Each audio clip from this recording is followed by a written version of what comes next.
प्रमुख साहब बता रहे थे कि भाई यहाँ पे चूंकि मुस्लिम आबादी बहुत है तो एक बी टीम के ऊपर आप थोड़ा सा कुछ अपनी बात रखिए, क्योंकि हमको पता है कि आप लोग हम लोग सब बता के चले भी जाएंगे, तो आप लोग ये कह करके सब्र कर लीजिएगा कि भाई कुछ है तो बी टीम है, वोट काटेगा, बीजेपी को जिताएगा और जो है वोट काट के आया है।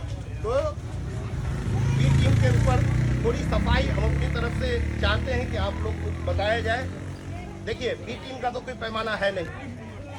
बी टीम का क्या पैमाना है?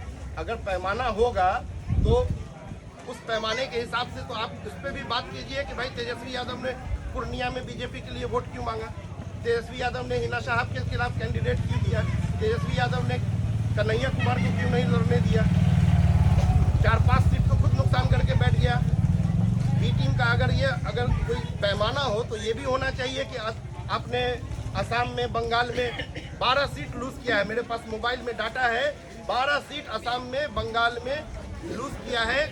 इंडिया गठबंधन में सिर्फ दीदी और कांग्रेस अलग लड़ने की वजह से, दीदी, सीपीआई और कांग्रेस ने जो अलग लड़ाई लड़ी है उसके वजह से 12 सीट वहाँ नुकसान हुआ है, 4 सीट आपका बिहार में नुकसान हुआ है, 16 सीट कम हो जाता अगर भाजपा वहाँ सरकारें नहीं बनती। तो बी टीम का क्या पैमाना है? जहाँ तक रही हमारी बात, तो आप लोग एक ईमानदारी से बताइए कि पिछले 10 साल में जो सबसे बड़ी मुसीबत आई मुसलमानों के ऊपर वो थी CAA NRC, जिसमें हमारे घर की औरतों को भी निकल के धरने पे बैठना पड़ा।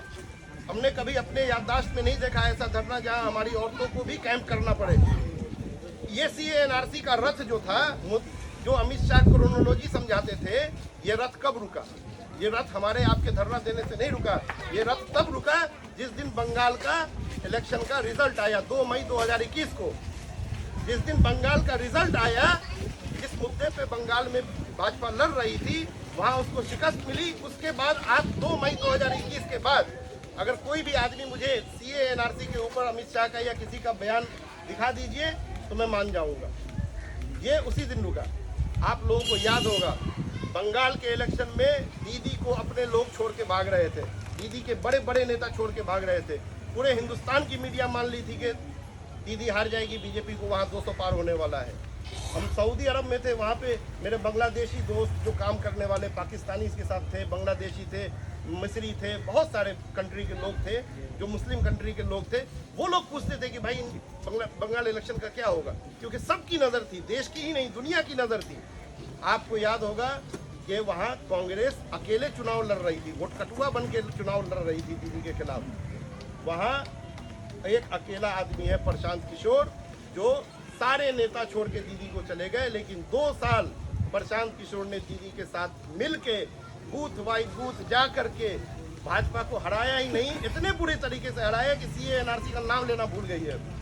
और आप देख लीजिएगा, आप और हम